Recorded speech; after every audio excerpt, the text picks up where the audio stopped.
Assalamualaikum warahmatullahi wabarakatuh. Saya Yudi Riyadi, pendamping PKH Kabupaten Ciamis, Kecamatan Pamarican. Pada kesempatan kali ini akan membahas tentang sesi 12 langkah 1 sampai dengan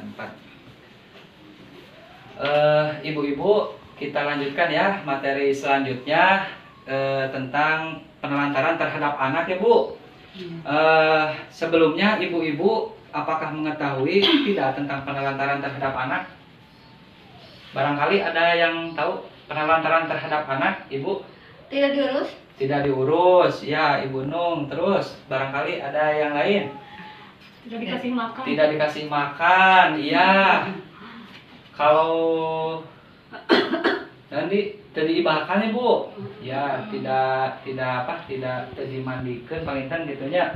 Terus seur ogenya misalkan non bajunya tidak dicuci. Tahun bajunya tidak dicuci ya, sehingga bagaimana sehingga kumal gitunya. Nah, mohon. Ibu-ibu semua, kita mencoba itu ada di lembar kerja ya 12.1 ataupun di buku pintar halaman 33 sampai 34. Mohon izin ibu-ibu, saya mau minta tolong barangkali ada yang bisa membacakan. Ibu Enung ya, bisa kita dengarkan sama-sama ya Bu. Ini tentang contoh salah satu kasus penelantaran terhadap anak yang pernah terjadi di Indonesia. Silakan Ibu Enung, kita dengarkan sama-sama ya Bu. Kisah Tasrifin, bocah 12 tahun yang harus menghidupi ketiga adiknya. Jauh di sebuah dusun di Desa Gunung Lurah, Kecamatan Cilongok, Banyumas, Jawa Tengah, Tasrifin, 12 tahun, bocah tanggung dari dusun persawahan, harus hidup sendiri dan mencari nafkah untuk menghidupi ketiga adiknya. Dandi 9 tahun, Rianti 7 tahun, dan Dario 5 tahun. Tasrifin harus bekerja di sawah agar adik-adiknya tetap bisa makan. Di rumah bilik kayu dengan luas 5 x 7 meter persegi dengan satu ruang kamar luas 3 x 3 meter persegi dan sebuah dapur dengan tungku kayu bakar serta isi perabotan yang sangat sederhana dan hanya terdapat 2 buah kursi panjang dan 1 meja. Beralaskan lantai semen yang sudah pecah, hidup 4 bocah sebatang kara. Ayah mereka pergi bekerja di Kalimantan bersama kakak tertuanya. Sementara ibunya meninggal akibat tertimbun longsor saat sedang mencari pasir 1 tahun lalu. Kini bocah-bocah tersebut harus hidup sebatang kara dan tidur dalam satu kamar dengan kasur dan bantal yang sudah tampak lusuh dengan ditutupi matras. Ketiga adiknya sangat mengandalkan kakak kedua mereka, Tasrifin, yang setiap hari harus bekerja di sawah dengan mencangkul, membersihkan sisa-sisa padi serta menanam padi bersama warga desa pada saat masa tanam. Ibu sudah meninggal dan bapaknya bekerja di Kalimantan bersama kakak-kakaknya. Kata Tasrifin, Jumat 12 bulan 4 2013. Ya, terima kasih kepada Ibu Nung yang telah membacakan. Bisa dilanjutkan Ibu selanjutnya. Hampir setiap hari Tasrifin mesti pergi ke sawah untuk mencari uang demi menghidupi ketiga adiknya. Para tetangga sekitar yang simpati dengan keadaan Tasrifin pun kadang sering membantu memberikan nasi maupun lauk pauk bagi bocah-bocah tersebut. Dan jarang mereka hanya makan dengan nasi seadanya, namun tanpa nikmat. Kalau berangkat ke sawah jam 7 pagi dan pulang jam 12 siang. Kadang sehari dapat 30 sampai 40 ribu sehari. Itu beli beras dan sayur. Sisanya untuk jajan adik. Jelas bocah yang telah putus sekolah itu pagi sebelum dia berangkat ke sawah, Tasrifin harus memasak nasi dan sayur untuk adik-adiknya.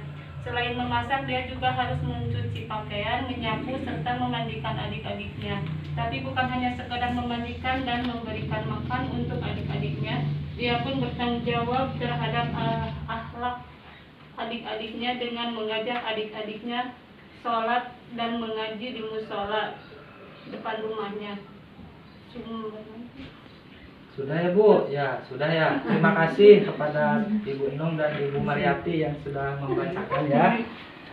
Ibu-ibu semua, setelah kita menyimak tadi ya secara bersama, nah sekarang kita coba apa saja pekerjaan dan tanggung jawab yang dilakukan oleh Tasripin dalam menghidupi adik-adiknya Bu?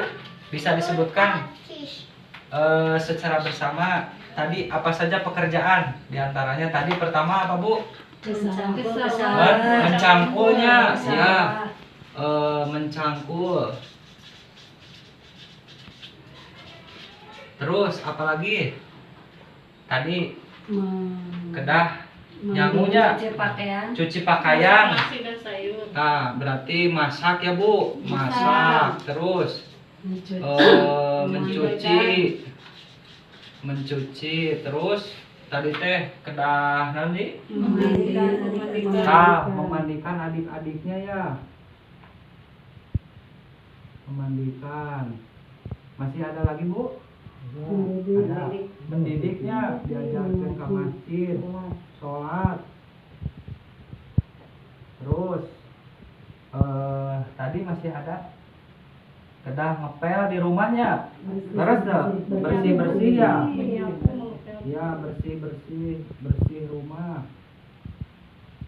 Masih ada Bu? Bundung barangkali masih ada? Masih ada? Sudah? Di antaranya tadi kedah naon ngalaparenya. Ya, panen. Nyari kayu bakar.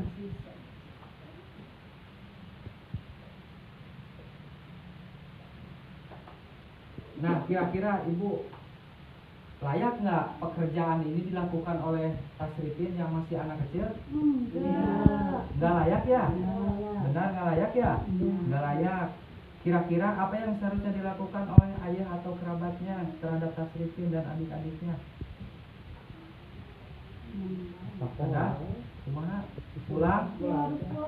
Pulang kampung ya, Tadi kan itu merantaunya ditinggalkan.